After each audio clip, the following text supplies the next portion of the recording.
ஏன் நீ மட்டும்தான் மிரட்டுவியா? நாங்க மிரட்ட மாட்டோமா? டேய், நீ எல்லாம் 60 வயசுக்கு மேல இருக்கடா, என் பிள்ளை எல்லாம் இளைஞர்களா நிக்கிறான். பாக்குறத இத்தனை நாள் நாங்க இந்த விஷயத்தை சொல்லல, இப்ப நாங்க சொல்றோம். இனி எல்லா தேர்தலும் நாங்க மிரட்டுவோம்டா உங்களை. ஏன்டா எங்களை பார்த்து பயப்படுறீங்க? நீங்க ஏன் பயப்படுறேன்னா, உனக்கு அழிவு கொடுக்க போறது நாங்க தான், உன்னை அழிச்சு ஒழிக்க போறது நாங்க தான். புரியுதா? கேன பயலா நம்ம எல்லாம் இருக்கிறதுனால கிறுக்கு பயலுவா நம்மளை பொய் சொல்லி ஏமாற்றி ஆட்சி செஞ்சுட்டு இருக்கிறான். இன்னைக்கு தமிழ்நாடு அரசியலை எடுத்துக்கிட்டீங்கன்னா, அதாவது 13 வருஷம் எம்ஜிஆர் ஆட்சி செஞ்சுட்டு இருக்கும்போது சொன்னாங்க, திமுக காரங்களை உற்சாகப்படுத்துறதுக்கு சொன்னாங்க, தமிழ்நாடு அரசியல்னா கலைஞர் வாழ்க இல்லைன்னா கலைஞர் ஒழிகன்னு. இன்னைக்கு ஒழிச்சு கட்டியாச்சு, கலைஞரே சுத்தமா கிடையாது. தமிழக அரசியல் என்பது இன்றைக்கு யாரை சுற்றி வட்டமிட்டுக் கொண்டு இருக்கிறது என்று சொன்னால், நம்முடைய அண்ணன் செந்தமிழன் சீமானை சுற்றி வட்டமிட்டு இருக்கு. இன்றைக்கு தமிழகத்தினுடைய அரசியல் என்பது தமிழ்நாட்டில் இருக்கக்கூடிய அனைத்து கட்சிகளையும் ஒரு பக்கம் நிறுத்திவிட்டோம், பல பேரை இல்லாம ஒழிச்சே விட்டோம். பெருமதிப்புக்குரிய ஐயா வைகோ எல்லாம் இல்லாமே போயிட்டாரு, பாவம். அங்க அண்ணன் தான் அந்த வேலையை செஞ்சு முடிச்சாரு. வைகோ பாவம் சாகும் போது அண்ணனுக்கு சாபம் விட்டுருவாரு, என்ன ஒழிச்சு விட்டியடா ஐயா அப்படின்னு. அப்படி தமிழகத்தில் இருக்கக்கூடிய பல்வேறு அரசியல் கட்சிகளை அழித்து ஒழித்திருக்கிறோம். தேர்தல் களத்தில் மட்டுமல்ல, அரசியல் களத்திலும் இல்லாமல் ஆக்கி இருக்கிறோம். அதே நேரத்தில் அதிமுகவும் திமுகவும் ஒன்னா நிக்கிறாங்க. எதுக்கு? நம்மளை எதுக்கிறதுக்கு. யோசிச்சு பாரு, இந்த பெருமைகள் இன்றைக்கு தமிழகத்தில் இருக்கிற அரசியல் கட்சிகளில் நாங்கள் தான் பிரதான எதிர்கட்சி, எங்களை அழித்து ஒழிக்க வேண்டும் என்பதற்காக, எங்களுக்கு எதிராக அரசியல் செய்ய வேண்டும் என்பதற்காக வெறும் வைரிகளாக இருந்த, எதிரிகளாக இருந்த அதிமுகவும் திமுகவும் ஒன்னா ஆயிடுச்சு. இன்னைக்கு யாரை எதிர்த்து நிக்கிறான்? நம்மளை எதிர்த்து நிக்கிறான், நம்ம அண்ணனை எதிர்த்து நிக்கிறான். உனக்கு பெருமையா இல்ல? யாரோட உழைப்பு அது? உன்னுடைய உழைப்பு, உன்னுடைய உழைப்பு. அந்த உழைப்புக்கு பலன் பன்னீர்செல்வம் டெய்லி சட்டசபைக்கு வந்து ஸ்டாலினை புகழ்ந்து பேசிக்கிட்டே இருக்காரு. எதுக்கு? அச்சம் வந்துருச்சு, பயம் வந்துருச்சு. அடுத்த வைகோவுக்கு அடுத்தது அதிமுக தான் முடிவு பண்ணிட்டாங்க. ஐயோ, சீமான் அடித்து ஒழித்து விடுவான், இல்லாமல் செய்து விடுவான், ஒரே களத்தில் ஒரே எதிரி திமுக என்று நிறுத்தி விடுவான். அடுத்த சட்டமன்ற தேர்தலில் தமிழகத்தில் 2 கட்சி தான்டா இருக்கும், ஒரு கட்சி திமுக, இன்னொரு கட்சி நம்ம இருப்போம்.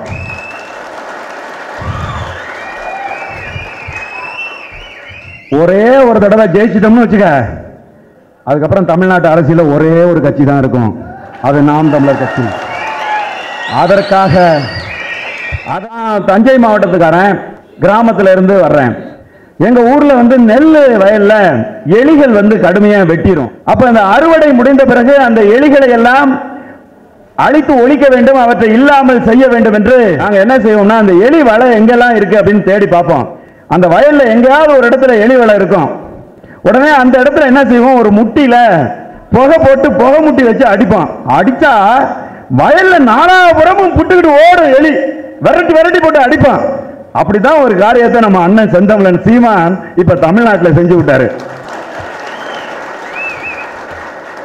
என்ன செஞ்சாருன்னா, ஒண்ணும் செய்யல, தமிழனா திராவிடனா அப்படின்னு சொல்லி ஒரே ஒரு நிகழ்ச்சி நடத்திட்டாரு. அடேங்க அப்பா, இந்த திராவிட அண்டர் கிரவுண்ட்ல இருக்கிற எலி பூரா பொத்துக்கிட்டு மேல வர்றான். நேற்று வரைக்கும் நான் வந்து தமிழ் தேசியன் அப்படின்னா, இன்னைக்கு தான் தெரியுது அவங்க எல்லாரும் தமிழ் தேசியங்கிற மூடிய போட்டுக்கிட்டு திராவிட அண்டர் கிரவுண்ட்ல இருந்திருக்கிறாங்க அப்படின்னு வந்து தெரிய வருது.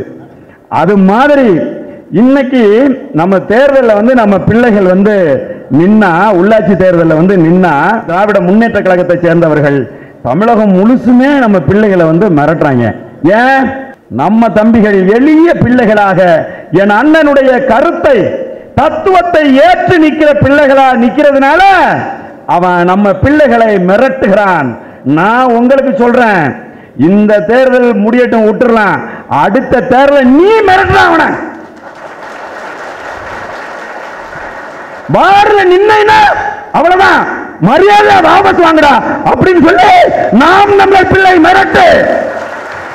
என்ன பண்ணிடுவான் நான் கேட்கிறேன். மிரட்டதா நம்ம பிள்ளைகள் பயந்து போய் ஒடுங்கி போய் வீட்டுல வந்து பொண்டாட்டி பிள்ளைய மிரட்டுறான். உன் புருஷன் உயிரோட இருக்கணுமா வேண்டாமா? ஒரு பெண் என் தங்கச்சி தேர்தலில் நின்னா அவன் கணவனை மிரட்டுவது, மாமியார்ட்ட போய் மிரட்டுறது, அம்மா அப்பாட்ட போய் மிரட்டுறது. ஏன் நீ மட்டும்தான் மிரட்டுவியா? நாங்க விரட்ட மாட்டோமா? டேய், நீ எல்லாம் 60 வயசுக்கு மேல இருக்கடா, என் பிள்ளை எல்லாம் இளைஞர்களா நிக்கிறான். பாக்குறத இத்தனை நாள் நாங்க இந்த விஷயத்தை சொல்லல, இப்ப நாங்க சொல்றோம். இனி எல்லா தேர்தலும் நாங்க மிரட்டுவோம்டா. உங்க எத்தனை இடத்துல மிரட்டலாம்? தம்பிகளை தூக்கி கொண்டு வச்சுக்கிறான். 60 வருஷமா ஆட்சி செய்ய வெக்கமான சூடு சொல்லணும் இல்ல. இந்த மக்களுக்காக நீ நல்லது செஞ்சிருக்க அப்படின்னு சொன்னா ஏன்டா பயப்படுற? எங்களை பார்த்து எதுக்குன்னு கேட்கிறேன். எல்லாம் புருடா விடுவான், பொய் சொல்லுவான். உங்களுக்கு தெரியும் 67 பேரறிஞர் அண்ணா சொன்னாரு. நேத்து திருப்பத்தூர்ல அந்த கதையை சொன்னாங்க. அதாவது 1 ரூபாய்க்கு 3 படி அரிசி தர்றேன்னு சொன்னாரு 1967. எப்படி கதை விடுவானுங்க, எப்படி ஏமாத்துவாங்கன்னு பாருங்க. 3 படி அரிசி 1 ரூபாய்க்கு தர்றேன்னா இந்த மக்கள் என்ன செஞ்சாங்க? அதெல்லாம் அண்ணா தர கொடுத்துருவாருன்னு நம்பி நம்ம ஆளுங்க எல்லாம் ஓட்டு போட்டாங்க.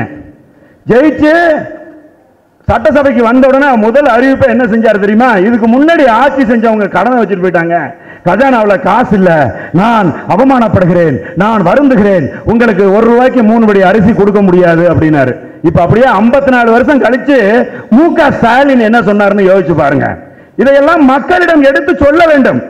சாதாரண மக்கள்கிட்ட நீங்க பேசணும்.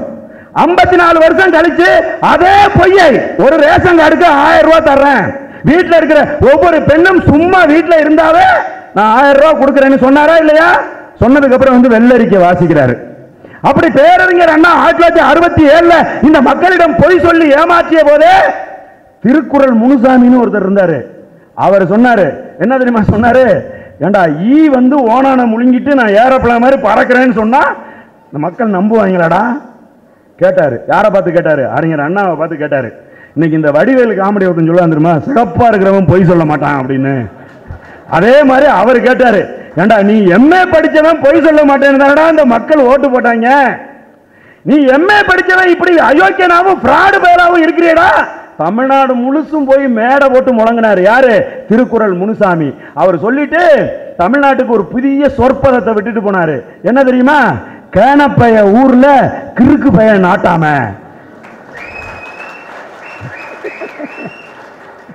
இத சொன்னது திருக்குறள் முனுசாமி ஐயா தான் முதன்னு தமிழ் சூழல்ல சொல்றாரு. இன்னைக்கு யோசிச்சு பாரு, கேனப்பையெல்லாம் நம்ம எல்லாம் இருக்கிறதுனால கிறுக்கு பயலுவா நம்மளை பொய் சொல்லி ஏமாற்றி ஆட்சி செஞ்சுட்டு இருக்கிறான். போன தடவை இன்னைக்கு செவிலியர் போராட்டம் நடத்திட்டு இருக்கு சென்னையில. இந்த செவிலியர் போராட்டம் சென்ற முறை நடந்த போது ஐயா பெருமதிப்புக்குரிய முத்துவேல் கருணாநிதி ஸ்டாலின் அவர்கள் அங்க போய் சொன்னாரு, நாங்க ஆட்சிக்கு வந்த உடனே முதல்ல உங்களை எல்லாம் நிரந்தர ஊழியர்களாக்குவோம், உங்களுக்கு எல்லாம் 50,000 60,000 உங்களுக்கு சம்பளம் கொடுப்போம். சும்மா வாரி விடுறது தானே இந்த காணப்பயல் ஊர்ல கிறுக்கு பய நாட்டாம தானே இங்க. அதனால என்ன செஞ்சான்? வாக்குறுதி கொடுத்துட்டு வந்த. ஆனா இன்னைக்கு மக்கள் நீ பேசிய பொய்களை எல்லாம் கேட்டு பொம்பளை பிள்ளைங்களுக்கு இலவசமா பஸ் பாஸ், வீட்டிலேயே சும்மா இருந்தா எல்லாருக்கும் 1000 ரூபாய் பணம், இது போன்ற வாக்குறுதிகள்லாம் கேட்டு ஓட்டு போட்டு கொண்டாந்து உட்கார வச்சீங்களா கோட்டையில? இப்ப இன்னைக்கு செவிலியர்கள் போராட்டம் நடத்துறாங்களா? என்ன செய்யறாரு தெரியுமா? அதே முத்துவேல் கருணாநிதி ஸ்டாலின் அவர்கள் காவல்துறையினரை வைத்து நம்முடைய பெண் பிள்ளைகளை அடித்து விரட்டுகிறார்கள். அதுல ஏன் தங்கச்சி இருக்க மாட்டாளா? உங்க பிள்ளை இருக்க மாட்டானா? யோசிச்சு பாருங்க. நீ வாக்குறுதி கொடுத்ததை நம்பித்தானே என் பிள்ளைகள் உனக்கு வாக்களித்தார்கள். எப்படா காவல்துறை வச்சு அடிக்கிறான்? அதிகாரம் வந்த உடனே உன்னுடைய குணம் உன்னுடைய செயல் எல்லாம் மாறிடுமா? நான் கேட்கிறேன். இந்த கேள்விகளை நாம் தமிழர் பிள்ளைகள் கேட்பதனால தான் நம்மளை பார்த்து அச்சப்படுறான். இன்னொரு விஷயத்துக்காக நீங்க பெருமைப்படுங்க. தேர்தல் முடிஞ்ச உடனே நம்ம சொல்லல, தேர்தல் முடிஞ்சு தேர்தல் அந்த வாக்குகள் எல்லாம் எண்ணப்பட்டு நாம் தமிழர் கட்சி 30 லட்சம் வாக்குகளுக்கு மேல் வாங்கிவிட்டது அப்படின்னு சொன்ன உடனே தேர்தல் ஆணையம் சொல்லுது, தமிழ்நாட்டில் இருக்கக்கூடிய ஊடகங்கள்லாம் சொல்லுது. என்ன சொல்லுது?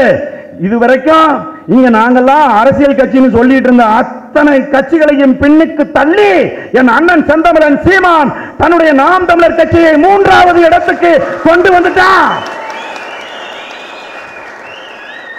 நம்மளா சொல்லி பெருமை பெற்றுக்கிட்டோம்? நம்மளா பீத்தணும்? இல்ல, ஊடகத்துறை சொல்றான், பத்திரிகை சொல்றான், தொலைக்காட்சி சொல்றான் 3வது பெரிய கட்சி அப்படின்னு சொல்லி. அப்ப எங்க அண்ணன் சொன்னாரு, செந்தமிழன் சீமான் அவர்கள் சொன்னாங்க. என்ன தெரியுமா சொன்னாங்க? 3வது பெரிய கட்சியா அப்படின்னு தெரியாது, ஆனா நாங்க தான் எதிர்கட்சி அப்படின்னாரு.